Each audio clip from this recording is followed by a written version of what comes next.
Bien, hoy les quiero contar una parte de mi vida íntima, un pedacito. Bueno, antes de estar casados, mi esposo me miró así. Antes de estar casados, antes de ser novios, mientras estábamos construyendo nuestra amistad. Es una sencilla escena de un día que parecía un día cualquiera, en el que salimos de la iglesia y decidimos irnos a tomar algo. Entonces nos fuimos ese día a buscar algo que tomar. Habían pasado pocos meses de estar construyendo nuestra amistad, pero habían sido un tiempo que pues había estado lleno de mucha charla, de mucha conversación, de muchas sonrisas y de mucha conexión. O sea, pasaba eso como que tú sientes que estás conociendo a una persona, pero te parece que has estado conectado con ella como toda la vida. ¿A alguien le ha pasado eso alguna vez? Bueno, ahí tenemos algo en común con esas personas. Ahora estábamos de pronto en camino a buscar algo, llegamos a ese lugar, nos sentamos a la mesa y pedimos un par de jugos nada más. Nos íbamos a tomar algo, yo pedí un jugo de mandarina y ella pidió un jugo de maracuyá. Y empezamos a hablar como siempre de un montón de cosas, nos faltaba tiempo, hablábamos muchísimo. Había pasado poco tiempo, pero sentíamos mucha conexión y recuerdo que entre las cosas que hablamos esa noche, de pronto salió el tema de que mi hermano Cristian, que en ese tiempo estaba viviendo en Sudáfrica, me había comentado la opción de ir a estar con él allá y empezar un proyecto musical. Y yo empecé a contarle eso a ella que mi hermano me había comentado, y empecé a contarle las cosas que yo veía favorables con respecto a esa idea de irme para allá. Le empecé a contar mis puntos de vista, y recuerdo que mientras que yo le contaba esas cosas, sus ojitos empezaron a llenar de lágrimas, y ella me dijo de pronto en un momento algo así como: tú no te puedes ir. Y en ese momento en mi corazón yo sabía que yo no me podía ir, y no nos habíamos dicho nada, pero esa noche supimos que como que de alguna manera, aunque no estaba escrito en ningún lado ni nadie lo había dicho, como que queríamos mutuamente caminar nuestra vida juntos, y como que sentíamos ya en nuestro corazón que no queríamos separarnos nunca más. Esa noche salimos de ese lugar y por primera vez caminamos de la mano, y aquí vamos. ¿Cómo les parece? Bueno, y les cuento esta pequeña parte de nuestra intimidad, que fue una noche muy especial. O sea, les comparto sinceramente que es una, o sea, como ustedes podrán darse cuenta, aunque la cuento así de manera muy sencilla, o sea, es una noche que significa mucho para mí. Realmente se convirtió en una marca, y para mi esposa también, se convirtió en una marca muy especial del comienzo de nuestra historia de amor. O sea, realmente ese día fue súper relevante. Se generaron unos conectores muy potentes que ya veníamos construyendo, pero que como que ese día encontraron un significado mucho más grande.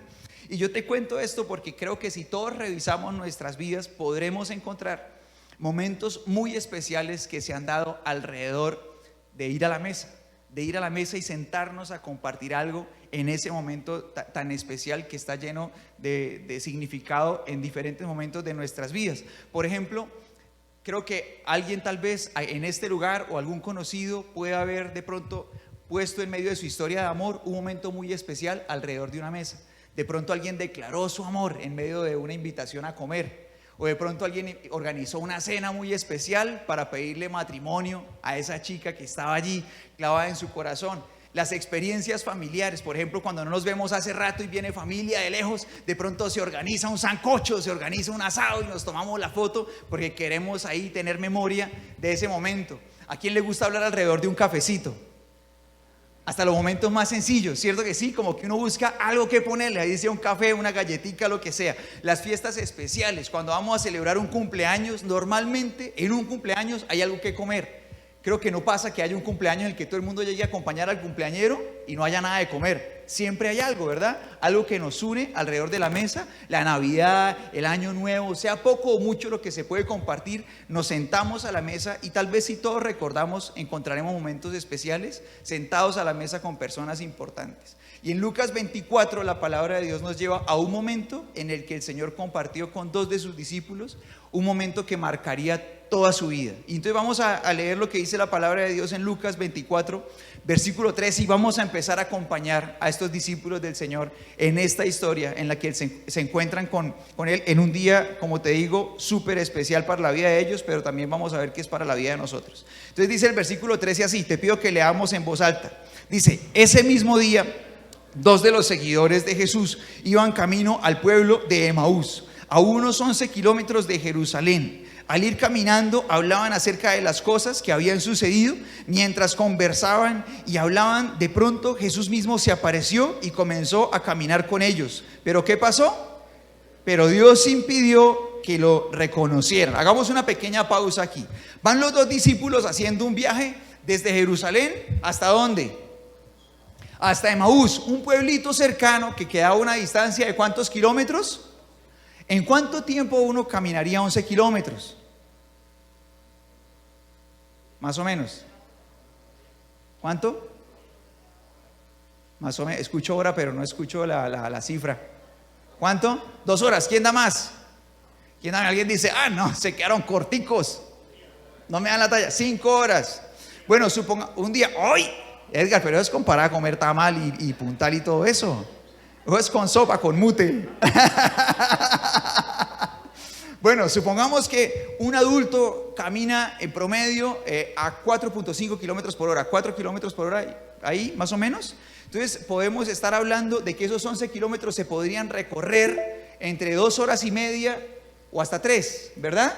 Dependiendo del paso de cada persona. ¿Es buen tiempo para tener una buena conversación? 2 horas y media para charlar, ¿qué tal está? ¿Qué dicen las damas que son conversadoras consagradas? ¿Qué dicen? Buen tiempo, si alcanzan 2 horas y media para echar, no para echar chisme, no, para conversar, para tener una conversación sana. ¿Si alcanzan 2 horas y media o no? ¿No alcanzan? ¡Ay, Yolanda! Si alcanzan, ¿a quién le alcanzan 2 horas y media? Yo creo que en 2 horas y media se habla chévere, ¿no? 2 horas y media. Bueno, más o menos era el tiempo. Ahora ellos van caminando y de pronto se acerca a ellos. ¿Quién? ¿Quién se acerca? El Señor Jesús. Era domingo. Ese domingo era un domingo muy especial, como hablábamos hace un momento. Fue el día en que el Señor resucitó. El Señor resucitó ese domingo temprano y Él empezó a aparecerse a diferentes personas, empezando por sus discípulos, empezando por mujeres, luego hombres, y en este caso se aparece a estos 2 hombres. Uno de ellos ya vamos a ver cómo se llama, pero cuando Él se acerca a los 2 discípulos sucede algo, y es que el Señor impide que ellos lo reconozcan. Así que Él se acerca y parece una persona cualquiera, un extraño más, con el fin de poder sostener la conversación que viene a continuación y que tú y yo podamos tenerla en nuestro corazón. Entonces la conversación empieza así. Mira lo que dice el versículo 17. Vamos a pedir a la producción que lo ponga en pantallas y vamos a leerlo juntos. Vamos en voz alta. ¿Qué dice? Dice, Él les preguntó, ¿de qué vienen discutiendo tan profundamente por el camino? Dice, se detuvieron de golpe con sus rostros cargados de tristeza. Entonces uno de ellos, llamado ¿cómo? Cleofas, contestó, tú debes ser la única persona en Jerusalén que no oyó acerca de las cosas que han sucedido allí en los últimos días. ¿Qué cosas? Preguntó Jesús. Las cosas que le sucedieron a Jesús, el hombre de Nazaret, le dijeron. Era un profeta que hizo milagros poderosos y también era, ¿qué cosa? Un gran maestro a los ojos de Dios y de todo el pueblo. Sin embargo, los principales sacerdotes y los líderes religiosos lo entregaron para que fuera condenado a muerte y lo crucificaron. Nosotros teníamos la esperanza de que Él fuera ¿quién? El Mesías que había venido para rescatar a Israel. Todo esto sucedió ¿hace cuánto? 3 días. De pronto alguien dice, no me dan las cuentas. Bueno, los judíos cuentan los días diferentes a nosotros. Entonces para ellos es suficiente con que haya transcurrido una parte de un día para que ellos cuenten como el día 1. Entonces el Señor Jesús murió el viernes en la tarde, pero eso ya para ellos cuenta como un día. El sábado es el día 2 y el Señor resucita el domingo en la madrugada. Con que ellos vivan unos minutos de un día, para ellos ya cuenta como un día. Entonces por eso ellos dicen, ¿esto sucedió hace cuánto?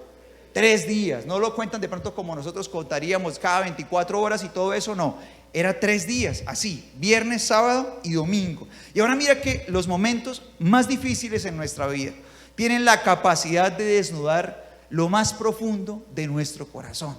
Entonces un día, por ejemplo, uno está de afán, recogiendo en la pieza que la cobija, que la toalla, que los calzoncillos, que la camiseta, y pasó cerca de la cama y ¡pum!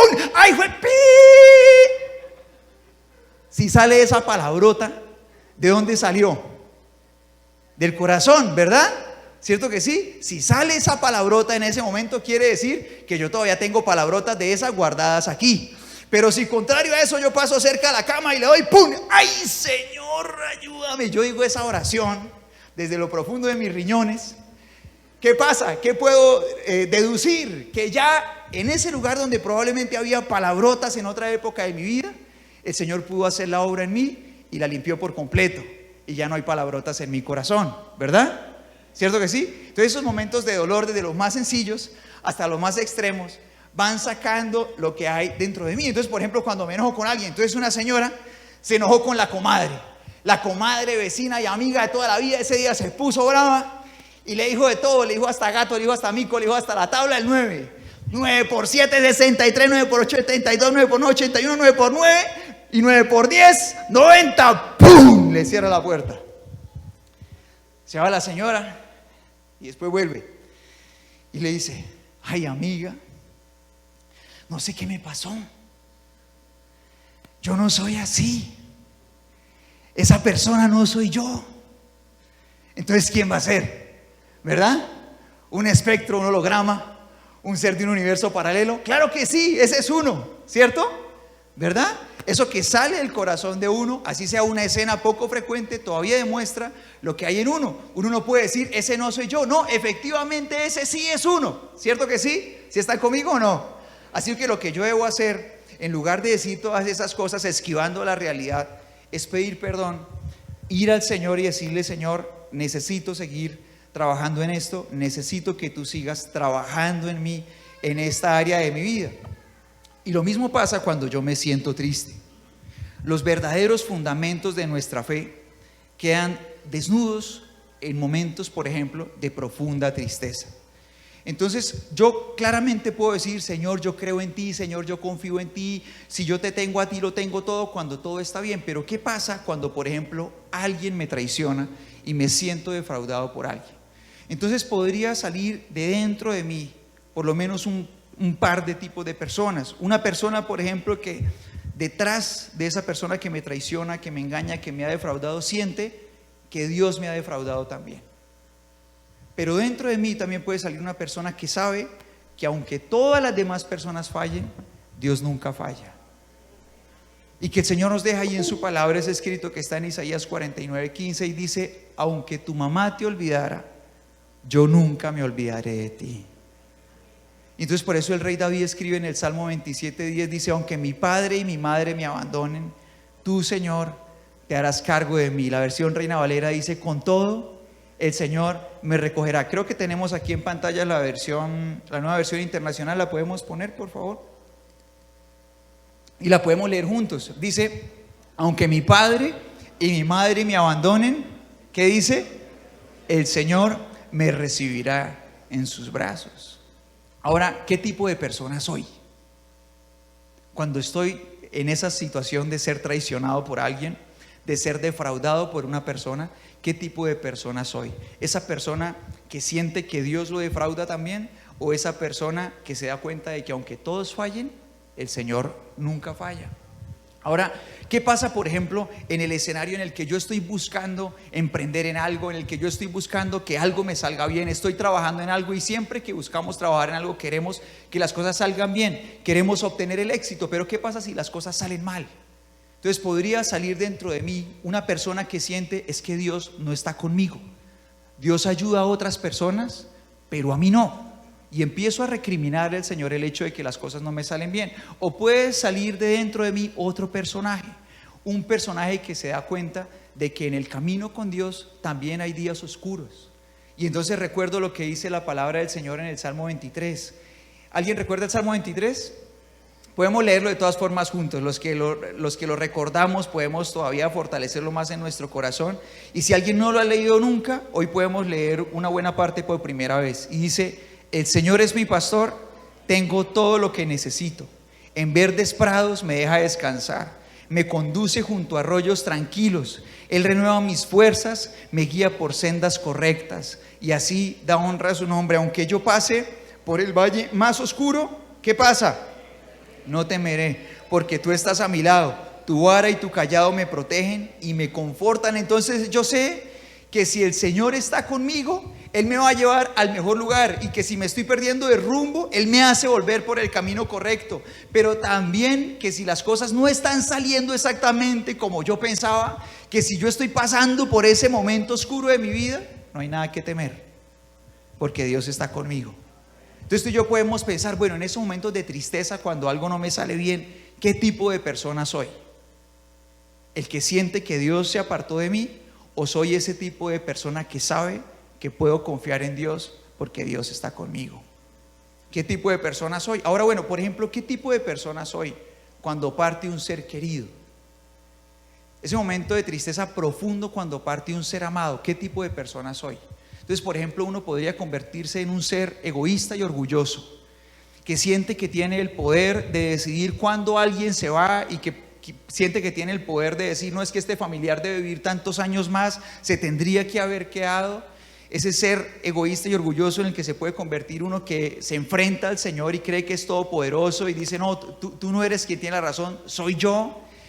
O también podría salir del corazón de uno un ser que entiende que la muerte es solamente una puerta para cambiar de lugar de habitación, y que si yo camino con Dios, cuando yo cruzo esa puerta, por hermosa que haya sido mi vida de este lado, siempre esa puerta me llevará a un lugar eternamente mejor.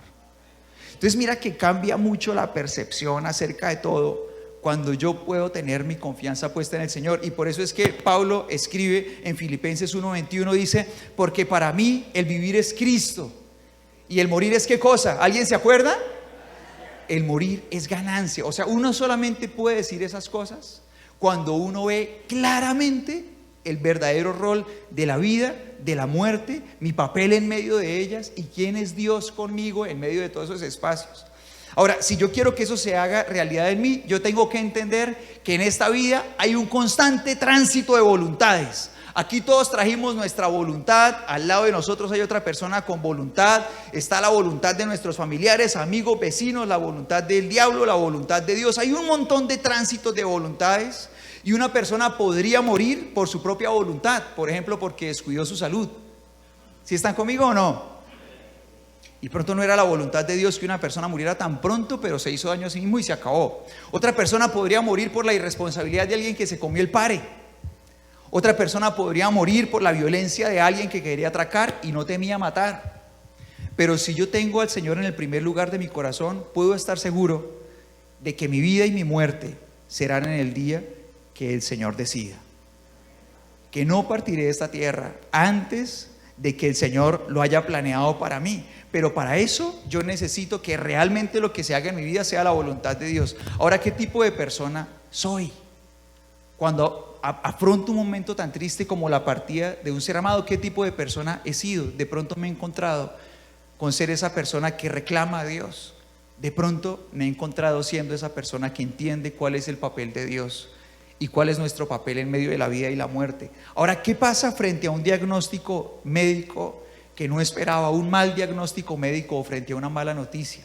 Y de pronto alguien puede empezar a ver a Dios como un culpable, pero de pronto puede salir de dentro de mí otra persona que recuerda que el Señor me dice, y sabemos que Dios hace que todas las cosas cooperen para el bien de los que lo aman y son llamados según el propósito que Dios tiene para ellos. ¿Recordamos juntos lo que dice Romanos 8:28? Vamos a leerlo juntos, va a aparecer ahí en pantalla, leámoslo juntos. Dice la palabra de Dios, y sabemos que Dios hace que todas las cosas cooperen para el bien de los que lo aman y son llamados según el propósito que Dios tiene para ellos. Y una vez más tú y yo nos podemos preguntar, ¿qué tipo de persona soy en medio de un momento triste en el que yo recibo una mala noticia?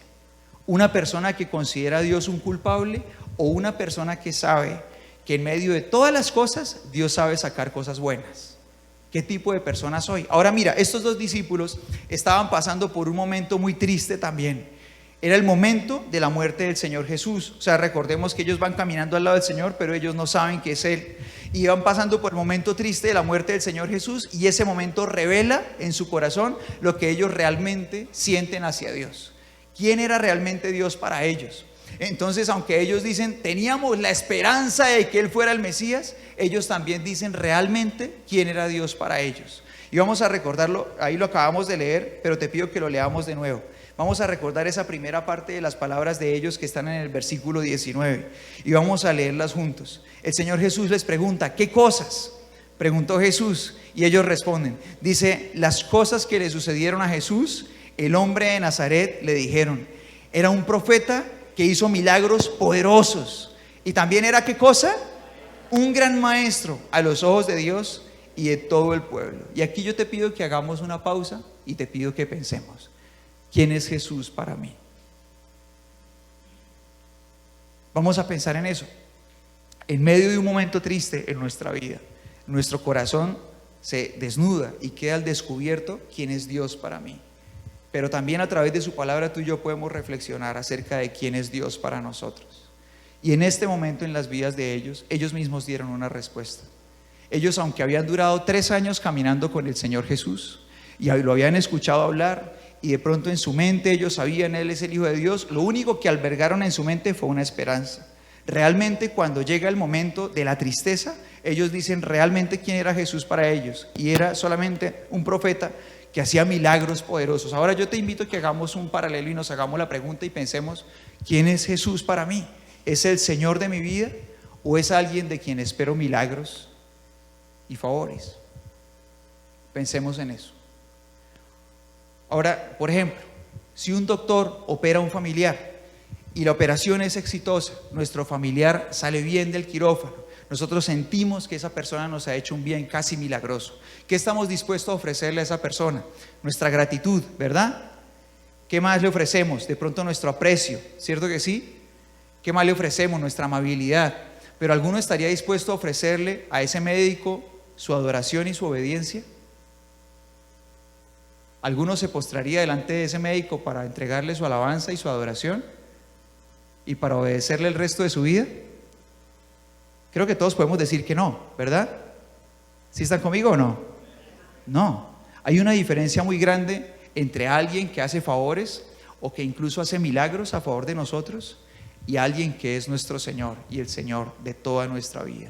Ellos eran personas que en este momento podían descubrir su corazón y darse cuenta de que ellos estaban dispuestos a darle al Señor Jesús su gratitud, pero no su obediencia y su adoración. No reconocían a Jesús como su Señor, pero también pensaban de Él que era un gran maestro. Y cuando nosotros escuchamos grandes maestros, por ejemplo, una persona entra a la universidad y se encuentra con un gran maestro, o entra a redes sociales y se encuentra con una persona que le puede enseñar muchas cosas, ¿qué está dispuesta a hacer con las enseñanzas de esa persona? Estará dispuesta a seguirlas, ¿verdad? Estará dispuesta a compartirlas de pronto en redes sociales, a hablar de ellas con sus amigos, pero ya de ahí a entregarle su adoración a esa persona y su obediencia, pues hasta allá no, ¿verdad? ¿Sí están conmigo o no? Y ahora yo te invito a que tú y yo pensemos una vez más: ¿quién es Jesús para mí? ¿Es el Señor de mi vida o es un gran maestro? Alguien que da enseñanzas que yo sé que son muy buenas y que de pronto estoy dispuesto a seguir en la medida que me gusten y con las que me sienta bien. ¿Quién es Él para mí? Ahora ellos siguen su camino y a partir de esta manera de pensar, ellos siguen su conversación con el Señor Jesús. Y dice el versículo 22 así, dice: no obstante, ellos siguen hablándole al Señor Jesús. Y vamos a leer el versículo 22, voy a pedir a producción que nos lo regale en pantallas. Y sigue diciendo la palabra de Dios así. Dice: no obstante, algunas mujeres de nuestro grupo de seguidores fueron a su tumba esta mañana temprano y regresaron con noticias. ¿Cómo eran esas noticias? Increíbles, pero ellos no decían ese increíble como un adjetivo para calificar algo que les parecía grandioso, sino como algo literal. O sea, a ellos les parecía eso algo imposible de creer. O sea, les parecía un invento de ellas. ¿Sí están conmigo o no? Les parecía un invento, absolutamente. Dice el 23, dijeron que el cuerpo había desaparecido y que habían visto ángeles, quienes les dijeron que Jesús está vivo. Algunos de nuestros hombres corrieron para averiguarlo y efectivamente el cuerpo, ¿qué pasó? No estaba, tal como las mujeres habían dicho. Dice el versículo 25, entonces Jesús les dijo: ¿qué necios son? ¿Les cuesta tanto creer todo lo que los profetas escribieron en las Escrituras? ¿Acaso no profetizaron claramente que el Mesías tendría que sufrir todas esas cosas antes de entrar en su gloria? Entonces Jesús los guió por los escritos de Moisés y de todos los profetas, o sea, el Antiguo Testamento que tú y yo tenemos en nuestras Biblias, explicándole lo que las Escrituras decían acerca del mismo. Para entonces ya estaban cerca de Emaús y el final del viaje. Jesús hizo como que iba a seguir adelante, pero ellos le suplicaron: quédate con nosotros esta noche, ya que se está haciendo tarde. Entonces los acompañó a la casa y al sentarse a comer. ¿Cuándo? ¿Cuándo? Alguien que diga esas 4 palabras, por favor, conmigo. Digámoslas juntos. ¿Qué dice el versículo 30? Al sentarse a comer, tomó el pan y lo bendijo. Luego lo partió, se lo dio a ellos y de pronto se les abrieron los ojos. Lo reconocieron y en ese instante Jesús desapareció. Entonces se dijeron el uno al otro: ¿no ardía nuestro corazón cuando nos hablaba en el camino y nos explicaba en las escrituras? En menos de una hora estaban de regreso a Jerusalén. O sea, imagínate el paso, en menos de una hora, corriendo con toda la actitud, así, Orlando, corriendo, estaban en Jerusalén en menos de una hora. Allí encontraron a los 11 discípulos y a los otros que se habían reunido con ellos, quienes decían: el Señor ha resucitado de verdad. Se le apareció a Pedro. Ahora, esos 11 kilómetros se habían recorrido de 2 maneras. La primera, con un corazón cargado de tristeza, con un corazón decaído, lento y pesado. Pero la segunda vez, con un corazón libre, ligero, lleno de energía, a toda velocidad, lleno de alegría y de pasión por Dios. Este recorrido se puede parecer a nuestras vidas. Nuestra vida se puede recorrer en medio de un montón de cargas, de tristeza, de enojo, de rencores, de frustración, de ira, de un montón de cosas. Y puede ser un trayecto pesado y muy triste también. Pero se puede recorrer también con un corazón libre, ligero, lleno de energía, de alegría y de pasión por Dios. ¿A cuál de los dos quieres que se parezca a tu recorrido?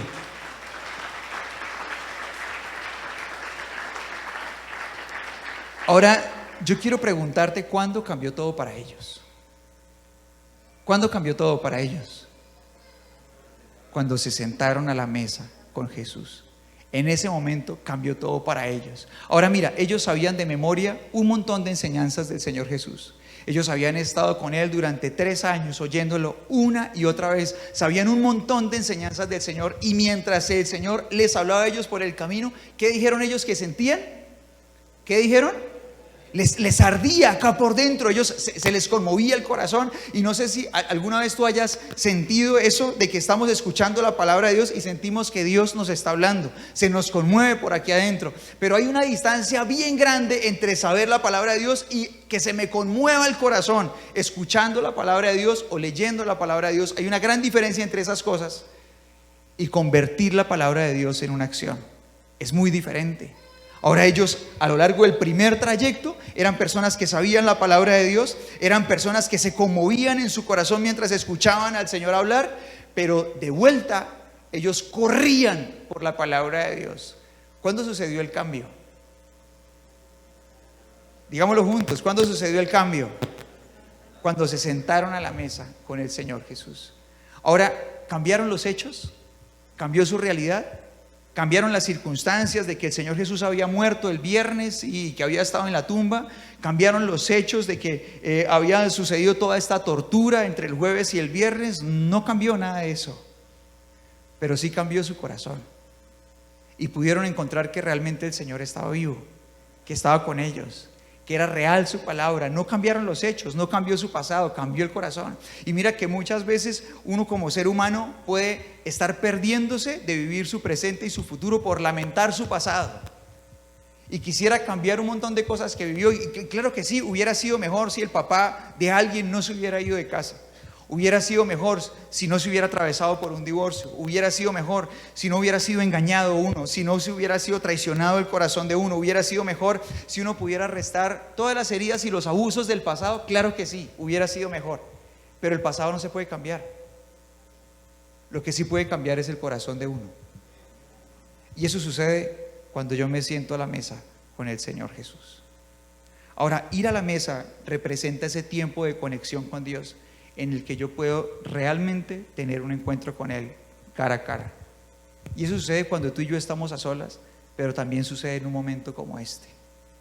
Ahora mira esto, sin importar tu oficio, tú puedes ser comerciante, conductor, docente, constructor, ingeniero, puedes ser artista, puedes ser médico, enfermero, lo que sea que tú hagas, cualquiera que sea tu oficio. Es imposible realizar ese oficio sin alimentar tu cuerpo. ¿Qué pasa si tú mañana o la próxima semana sales a trabajar sin comer? Y sales a trabajar un día y otro día sin comer. ¿Qué pasa contigo? Te vas a sentir cansado. Eventualmente vas a estar enfermo. Y con el tiempo ya no vas a poder hacer absolutamente nada. No vas a poder realizar ese trabajo. Y lo mismo pasa en nuestra vida con Dios. El Señor Jesús dijo que nosotros estábamos aquí en esta tierra con la gran oportunidad de vivir una vida plena y abundante. Y de pronto alguien cuando me escucha a mí decir eso puede decir: mi vida no es así, mi vida no es ni plena ni es abundante, no es nada de eso, mi vida es otra cosa, mi vida más bien parece esa vida de cargas, de tristezas, de dolores y todo eso. Y tal vez lo que haga falta sea sentarnos a la mesa con el Señor Jesús. Porque cuando no nos sentamos a la mesa con Él, aunque tú y yo tengamos eso en nuestra mente de que sí, nuestra vida puede ser hermosa, puede ser plena, puede ser abundante, mientras nosotros nos ausentamos de sentarnos a la mesa con el Señor Jesús, cada vez vamos sintiendo un cansancio que se hace cada vez más fuerte. Eventualmente nos sentimos enfermos y de pronto llegan días en los que decimos: ya no puedo más. Y yo te quisiera preguntar, para que cada uno se responda a su corazón: ¿has sentido algún día que no puedes más?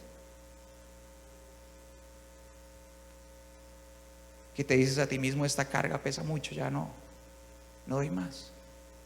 Y de pronto hay los talentos, conoces la palabra de Dios, sabes lo que el Señor te ha dicho, todas estas promesas que te he leído, pero de pronto tú dices: es que en serio no doy más, no quiero volver a la iglesia, no quiero orar, no quiero ni siquiera estar con mi familia, no quiero trabajar, no me quisiera levantar. Tu alma se está muriendo de hambre. Necesitamos sentarnos a la mesa con Jesús. El Señor Jesús estuvo allí sentado a la mesa un momento con ellos y su vida cambió por completo. Corrieron de vuelta. No cambiaron los hechos, su realidad era la misma. Lo que cambió fue su corazón. Esos 11 kilómetros en esta escena se recorrieron 2 veces. Una de ellas con un corazón cargado de tristeza, la otra con el corazón lleno de Jesús. Tú y yo elegimos cuál recorrido queremos hacer. Yo te invito a que